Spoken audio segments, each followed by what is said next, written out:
నమస్తే.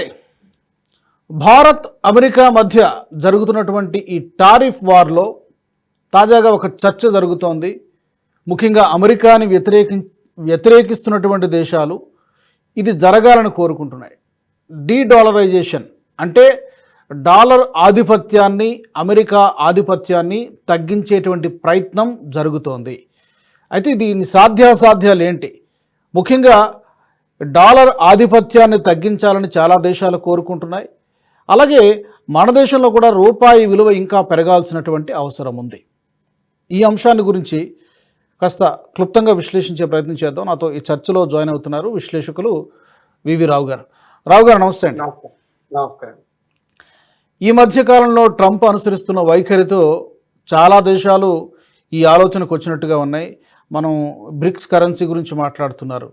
అలాగే మన దేశంలో గోల్డ్ నిల్వలు చాలా ఎక్కువగా ఉన్నాయి. ఫర్ ఎగ్జాంపుల్ మన దగ్గర ఆర్బీఐ దగ్గర కంటే కూడా ప్రజల దగ్గర ఎక్కువ ఉంది. ఆర్బీఐ దగ్గర 879.8 టన్నులు ఉంది.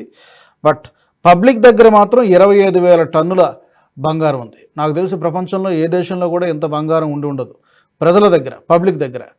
సో ముందుగా దీంతో మొదలు పెడదాం సార్. ఈ డీడాలరైజేషన్, డాలర్ ఆధిపత్యాన్ని తగ్గించేటువంటి ప్రయత్నం నిజంగానే జరుగుతోందా? జరుగుతుందండి. ఎస్పెషల్లీ 1970s తర్వాత, ఎర్లీ 1970s లో అమెరికా ఒక పని చేసిందండి. అప్పటి వరకు ప్రపంచం అంతా ఒక రీతిలో ఉండేది. ఎంత బంగారం నిల్వలు ఉండేయో అంతే కరెన్సీ ప్రింట్ చేయాల్సి వచ్చేది. సో దాన్ని డైల్యూషన్ చేసేవారు. అందుకనే మీకు ప్రతి కరెన్సీ నోటు మీద రిజర్వ్ బ్యాంక్ గవర్నర్ సంతకం ఉంటుంది. నేను ఈ కాగితం తీసుకొచ్చిన వాడికి ఇంత డబ్బులు ఇస్తాను అని. అంటే ఆ డబ్బులు ఏ రూపం అండి? బంగారం రూపం.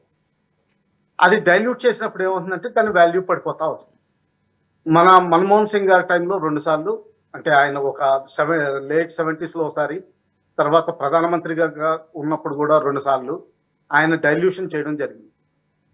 దానివల్ల మన వాల్యూ, రూపాయి వాల్యూ పడిపోతుంది, డాలర్ విలువ పెరుగుతుంది. మనకి ఇందులో ప్రాబ్లం ఎక్కడ వస్తుందంటే, పెట్రో డాలర్ అని చెప్పి 1970s తర్వాత ఓన్లీ పెట్రోల్కి, డీజిల్కి, మన క్రూడ్ ఆయిల్కి ఏదైతే పే చేయాల్సి ఉంటుందో అది ఓన్లీ డాలర్స్ పే చేసే విధంగా అమెరికా, సౌదీ అరేబియా ఇటువంటి దేశాలతోటి ఒప్పందం కుదుర్చుకుంది. దానివల్ల ఏంటంటే డాలర్ క్రమంగా బలపడతా వచ్చింది.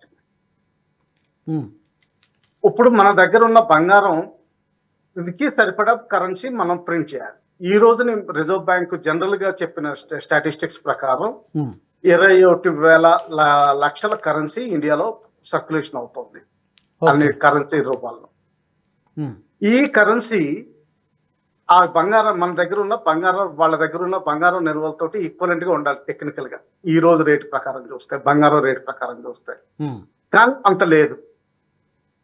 పబ్లిక్ లో ఉన్నా కానీ అది అన్యూజబుల్ రిజర్వ్ అవుతుందండి. అంటే ప్రభుత్వం వాడుకోలేదు, అది వాడడానికి వీలు పడదు. ఎందుకంటే మనం ఏదైనా ఇంపోర్ట్ చేసుకున్నప్పుడు దానికి డాలర్స్ రూపైనా కానీ, వేరియస్ కరెన్సీ రూపైనా కానీ పేమెంట్ చేయాల్సి వస్తుంది. ఎక్కువగా డాలర్ రూపైనా పే చేయాల్సి వస్తుంది. ఈ పే చేసినప్పుడు మనం బ్యాంక్ లో రూపాయలు డబ్బులు కడతాం. Bank, reserve bank of India నుంచి దానికి ఈక్వలెంట్ డాలర్స్ తీసుకుని స్విఫ్ట్ ద్వారా వాళ్ళకి ట్రాన్స్ఫర్ చేస్తుంది. ఆ స్విఫ్ట్ మెకానిజం అమెరికా చేతుల్లో, కంట్రోల్లో ఉందండి ఇప్పటికి కూడా. సో అమెరికాకున్న ఫైనాన్షియల్ స్ట్రెంగ్త్ ఎక్కడంటే, ముందర వాళ్ళు ఫియట్ కరెన్సీ అంటారు దీన్ని. అంటే బంగారంతో లెక్క లేకుండా చేసుకున్నారు ఆ కరెన్సీని. అంటే ఏంటంటే ఫియట్ అంటే బై ఆర్డర్, ఇంత ప్రింట్ తీసుకుంటాం, ఇంత ప్రింట్ చేసేసుకుంటాం అని. అది ఎందుకంటే వాళ్ళకి డిమాండ్ ఉంది కాబట్టి వాళ్ళు అలా ప్రింట్ చేసుకోగలుగుతున్నారు. మన రూపాయికి అంత డిమాండ్ లేదు కాబట్టి మనం ప్రింట్ చేయలేకపోతాం. మనకి ఆ క్షమత వస్తే, అంటే ఏంటంటే హైయెస్ట్ టెక్నాలజీలో మనం లీడర్ అయితే మనకు కూడా క్షమత వస్తుంది. ఎంత ప్రింట్ చేసుకోవాలంటే అంత ప్రింట్ చేసుకోవచ్చు. రెండోది బ్రిక్స్ దేశాలని చెప్పి, మెయిన్లీ రష్యా, చైనా, ఇండియా, ఇందులో 3 భాగాలు. ఇంకా మైనర్ దేశాలు ఉన్నాయనుకోండి, అంటే సౌత్ ఆఫ్రికా, బ్రెజిల్, ఇవి మెయిన్ పార్టిసిపెంట్ దేశాలు. 8 భాగం కింద ఇందులోకి వచ్చినాయి.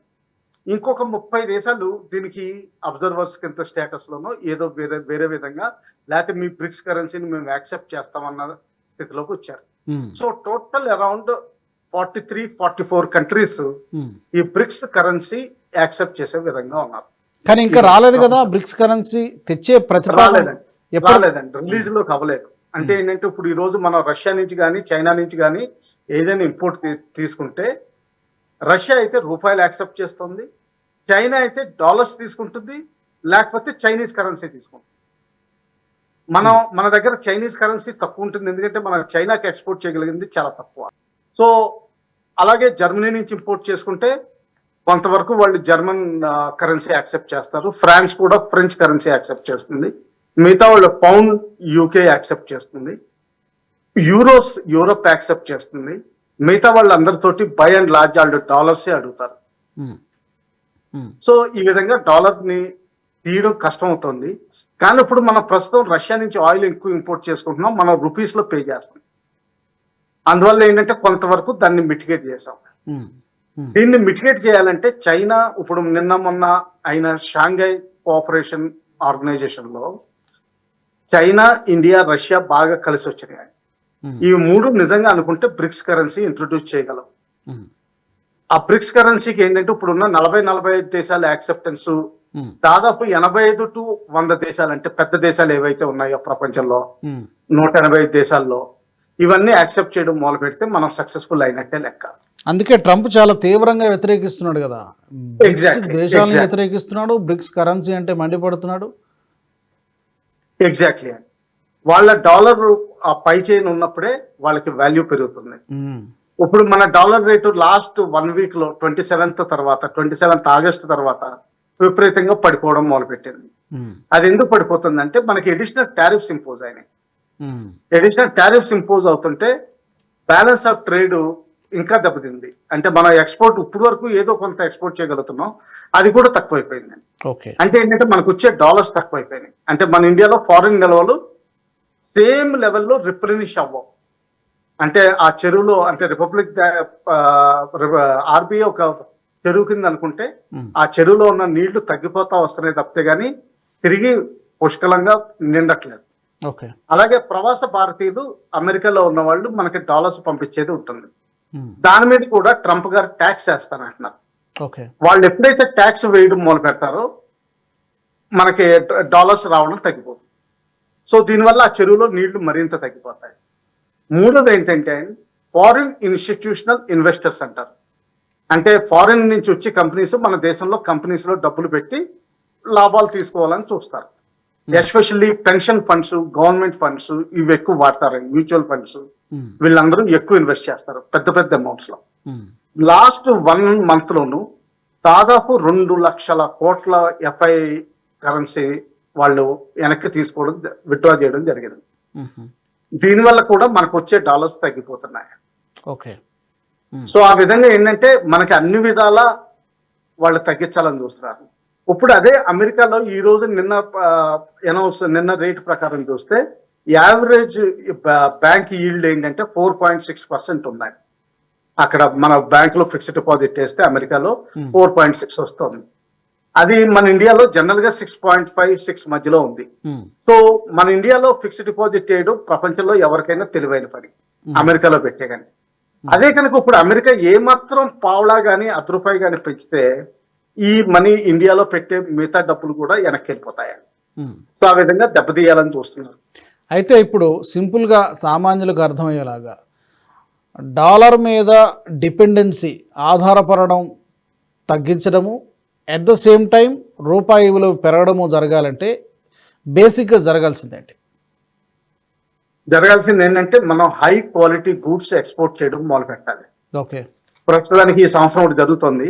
అమెరికాలో అమ్మగలిగే ఐఫోన్స్ దాని మిగతా ప్రోడక్ట్స్ ఏవైతే ఉన్నాయో అవన్నీ ఇండియాలో తయారవుతాయి. సో దీనివల్ల మనకి ఏంటంటే డాలర్స్ వస్తాయి అక్కడికి అమ్మడం, ఎక్స్పోర్ట్ చేయడం వల్ల. ఇది డైరెక్ట్ ఎగ్జాంపుల్. ఇలాగే ఇంకేమన్నా చిప్స్ కానీ, ఇంకేమన్నా టెలిఫోన్స్ కానీ, ఇటువంటి లేటెస్ట్ టెక్నాలజీ. కాకపోతే అన్ఫార్చునేట్లీ మనం ఆ స్టేజ్ లో లేము. మనం సొంతంగా విమానాలు తయారు చేయలేము. సర్వీసెస్ కేవలం సాఫ్ట్వేర్ ఎక్స్పోర్ట్ చేయగలుగుతున్నాం. ఆ సాఫ్ట్వేర్ కూడా ఒక పీక్ చేరుకుంది ప్రస్తుతానికి. ఇందులో ఏదైనా సరే ఆర్టిఫిషియల్ ఇంటెలిజెన్స్ లో మనం కొత్త వినూత్న పందాలు తీసుకొచ్చి మనం ఫారిన్కి ఎక్స్పోర్ట్ చేయగలిగితే దాన్ని ప్రైసింగ్ చేసుకుని మన డాలర్స్ ఎక్కువ సంపాదించే అవకాశం ఉంది. తర్వాత మూడోది ఏం చేయాలంటే అండి, ఇది చాలా మందికి అవడం కష్టం, కానీ ఏంటంటే మన బ్యాంకులు ఎస్బీఐ, ఐసిఐసిఐ, హెచ్డిఎఫ్సి ఇటువంటి పెద్ద బ్యాంకులు ఏవైతే ఉన్నాయో ఇవి ఇంటర్నేషనల్లీ కాంపిటేటివ్ కాదు. వీళ్ళు వెళ్ళి వేరే దేశాల్లో బ్రాంచ్లు ఓపెన్ చేయగలగాలి. ఆ బ్రాంచ్లు వేసుకుని అక్కడ లోకల్ కరెన్సీ వీళ్ళు ఫిక్స్డ్ డిపాజిట్స్ తీసుకునే పరిస్థితిలోకి రావాలి. అది ఎప్పుడు వస్తుందంటే మన కరెన్సీ స్ట్రాంగ్ గా ఉన్నప్పుడు, ప్లస్ వీళ్ళ సైజు అంత పెద్దది ఉన్నప్పుడు. ఇప్పుడు కేవలం 3 బ్యాంకులు ఫస్ట్ 100 వాటిలోకి వచ్చినాయి ప్రపంచంలో. అది మన ఈ మధ్యనే వచ్చింది. అంతకుముందు కేవలం ఎస్బీఐ ఉండేది, ఇప్పుడు హెచ్డిఎఫ్సి, ఐసిఐసిఐ కూడా వచ్చింది. సో ఇటువంటి ఇంకా కొన్ని బ్యాంకులు వెళ్లాల్సిన అవసరం ఉంది. బ్యాంక్ ఆఫ్ బరోడా కానీ, bank of Punjab national bank కానీ, ఏదైతే పెద్ద బ్యాంకులు ఉన్నాయో వీటి సైజ్ కూడా పెంచాల్సిన అవసరం ఉంది. మనం ఇంకా అవసరమైతే ఇంకా మర్జర్స్ చేయాల్సిన అవసరం ఉంది వరల్డ్ లో కంప్లీట్ చేసుకోవడానికి. మనం ఈ యూపీఐ పేమెంట్స్ దాదాపు 8 దేశాల్లో ఇంప్లిమెంట్ చేయగలిగాం. ఇది ప్రపంచంలోని రికార్డ్, ఎందుకంటే ఇంత డిజిటల్ పేమెంట్స్ ప్రపంచంలో ఎక్కడా జరగట్లేదు. ఇది మనం మిగతా దేశాలకు కూడా అమ్మగలిగితే ఇటువంటి సిస్టమ్ మన వాల్యూ పెరుగుతున్నాయి. సో బేసికలీ చెప్పాల్సింది ఏంటంటే మన ఎక్స్పోర్ట్స్ పెరగాలి, ఇంపోర్ట్స్ తగ్గాలి. అలాగే ఫారిన్ నుంచి మన రెమిటెన్స్ అంటే మన వాళ్ళు ఎవరైతే పనులు చేస్తున్నారో అక్కడ వాళ్ళు ఇండియాకి ఎక్కువ డబ్బులు పంపించాలి, డాలర్స్. అలాగే మిడిల్ ఈస్ట్ లో పనిచేస్తున్న వాళ్ళు కూడా మన ఇండియాకి ఎక్కువ డబ్బులు పంపించాలి. అయితే మనం గత ఏడాది అనుకుంటా, ఎందుకంటే చాలామంది చెప్తున్నారు భారత్ బంగారం నిల్వలు కూడా పెంచుకోవాల్సినటువంటి అవసరం ఉంది. అంటే బహుశా నాకు తెలిసి పబ్లిక్ దగ్గర కాదు, రిజర్వ్ బ్యాంక్ ఆఫ్ ఇండియా దగ్గర ఇంకా పెరగాలి. బంగారపు నిల్వలకు వస్తే కనుక పెరగాలి అంటున్నారు. గత సంవత్సరం యూకే నుంచి మనం 2 దఫాలుగా అక్కడ ఉన్నటువంటి బంగారాన్ని తెచ్చేసుకున్నాం. ఇంకా అక్కడ ఏమైనా ఉందా? ఇంకా ఈ నిల్వలు పెరగాల్సినటువంటి అవసరం ఏమైనా ఉందా? పెరగడం వల్ల ఉపయోగం ఏంటి? ఇది 1991లో చంద్రశేఖర్ గారు ప్రైమ్ మినిస్టర్ గా ఉన్న టైంలో మన భారతదేశం విపరీతంగా బలహీన పడిపోయింది. ఒక 5-6 సంవత్సరాల అస్థిరత్వం వచ్చి ఎకానమీ డెవలప్ అవ్వకుండా కంట్రోల్డ్ లైసెన్స్ రాజ్ అన్న దాంట్లో మనం చాలా దెబ్బతిన్నాం. అప్పుడు మనకి ఎవరు అప్పిచ్చే పరిస్థితులు లేరు. అప్పుడు బంగారం మన దేశాన్ని నుంచి ఎయిర్ లిఫ్ట్ చేయాల్సి వచ్చింది. అంటే ఏంటంటే తాకట్టు ఫిజికల్ గా పెడితేనే గానీ మనకి ఎవరు అప్పిచ్చే అవకాశం లేకపోయింది. అందువల్లే పివి నరసింహరావు గారి టైంలో మన లిబరలైజ్ అవ్వడం జరిగింది. దానివల్ల మన ఎకానమీ ప్రోగ్రెస్ అవ్వడం మొదలుపెట్టింది. అది ఇప్పుడు ప్రస్తుతానికి కొంతవరకు వచ్చాం, కానీ ఇంకా ఆ హైయెస్ట్ పీక్ కి మనం చేరుకోలేదు. ఇంకా చాలా కష్టపడాల్సి ఉంది. బంగారం నిల్వలు అంటారా, ఎలాగా మనం ఇంపోర్ట్ చేసుకుంటున్నాం. ఇది వచ్చినా కానీ మన కరెన్సీ వాల్యూ పెరుగుతుంది తప్పితే కానీ, అంటే ఏంటంటే దీన్ని లేమెన్స్ టర్మ్ లో ఎలా ఎక్స్ప్లెయిన్ చేయాలంటే, మన దగ్గర బంగారం ఎక్కువ ఉందనుకోండి, మనం ఇది స్ట్రాంగ్ దేశం అనుకుంటారు అంతే. ఇంకంతకంటే దీన్ని యాక్చువల్ గా ఉపయోగపడే అవకాశం లేదు. నన్ను అడిగితే నిజంగా బంగారం నిల్వలు పెంచుకోవాల్సిన అవసరం లేదు. మనం చేయాల్సింది ఏంటంటే హై టెక్నాలజీ మ్యానుఫ్యాక్చరింగ్ సిస్టమ్ లోకి వెళ్ళి చిప్స్ కానీ ఇటువంటివి కానీ చేసుకుని దాని ద్వారా డబ్బులు సంపాదించుకోవాలి. అంటే ఎక్స్పోర్ట్స్ పెంచాలి, ఇంపోర్ట్స్ తగ్గించుకోవాలి, ఫారిన్ రెమిటెన్స్ పెంచుకోవాలి. ఎందుకంటే ఏమీ లేదండి. సో ఈ బ్రిక్స్ కరెన్సీ రావడం అనేది కూడా ఎంత త్వరగా వస్తే అది కూడా కొంతవరకు ఉపయోగకరంగా ఉంటుందంటారా? అండ్ ఆర్బీఐ రీసెంట్గా ఒక వెసులుబాటు కల్పించినట్టుంది కదా సార్. ఓస్ట్రో అకౌంట్ ఇంతకుముందు ఓపెన్ చేయాలంటే దాని యొక్క నియమ నిబంధనల్ని సింప్లిఫై చేసినట్టుగా ఉంది. సో ఎవరైనా ఓపెన్ చేయొచ్చు, బ్యాంక్ పర్మిషన్ లేకుండానే, ఆర్బీఐ పర్మిషన్ లేకుండానే. ఇవి కొంచెం లిబరలైజ్ చేస్తున్నారండి, కాకపోతే ఇది సఫిషియెంట్ కాదు. యాక్చువల్గా బ్రిక్స్ కరెన్సీ కూడా నన్ను అడిగితే ఇండియాకి ఒక విధంగా వస్తుంది, కానీ మన రూపాయి చెల్లుబడేటట్టు చేసుకోవాలి. ఎందుకంటే ఈ బ్రిక్స్ కరెన్సీలో మ్యాక్సిమం బెనిఫిషియరీ చైనా. ఎందుకంటే చైనా ప్రొడక్ట్స్ అన్ని కంట్రీస్ వాడుతున్నాయి, ఇంక్లూడింగ్ అమెరికా. సో ఆ బ్రిక్స్ కరెన్సీ ఏంటంటే చైనాకి దోహదపడుతుంది, చైనాకి హెల్ప్ చేస్తుంది. మన ఇండియాకి మాత్రం ఎక్స్పోర్ట్స్ పెరిగేంత కాలం వరకు. అందుకనే మోడీ గారు కూడా స్టార్టప్స్ ఇవి ఇంప్రూవ్ చేయాలి, చిన్న చిన్న ప్రొడక్ట్స్ ఇంప్రూవ్ చేసుకుని ప్రపంచంలో మనం పంపించాలి, సెమీ కండక్టర్స్ చేసుకోవాలి, హైడ్రోజన్ రన్ వెహికల్స్. ఇప్పుడు కొత్తగా ట్రైన్స్ కూడా మొదలవబోతున్నాయి, 2 నెలల్లో విన్నాను. హైడ్రోజన్ తోటి నడిచే ట్రైన్స్ కూడా స్టార్ట్ అవుతున్నాయి ఇండియాలో. అలాగే హైడ్రోజన్ తోటి నడిచే కార్లు, సోలార్ పవర్డ్ కార్స్, ఇటువంటి అంటే పెట్రోల్ మీద డిపెండ్ అవ్వకూడదు. మన డబ్బులు అవుట్ గోయింగ్ డబ్బులు ఇప్పుడు డాలర్స్ తగ్గిపోతాయి, అప్పుడు వచ్చే డాలర్స్ పెరుగుతాయి, లేకపోతే వచ్చే మన రూపాయి విలువ పెరుగుతూ ఉంటుంది ఆటోమేటిక్లీ. ఇది చేయాలి తప్పితే కానీ బంగారం కొంతవరకు హెల్ప్ చేస్తుంది తప్పితే కానీ ఇండివిజువల్ దగ్గర ఉన్న బంగారం ఏంటంటే మనం ఏదో చెప్పుకోవడానికి తగ్గితే కానీ అది ఉపయోగపడే పరిస్థితిలో లేదు మనకి. ఓకే, చూద్దాం సార్, ఆ దిశగా చర్యలు తీసుకోవాలి. రూపాయి విలువ ఇంకా పెరగాల్సినటువంటి అవసరం ఉంది.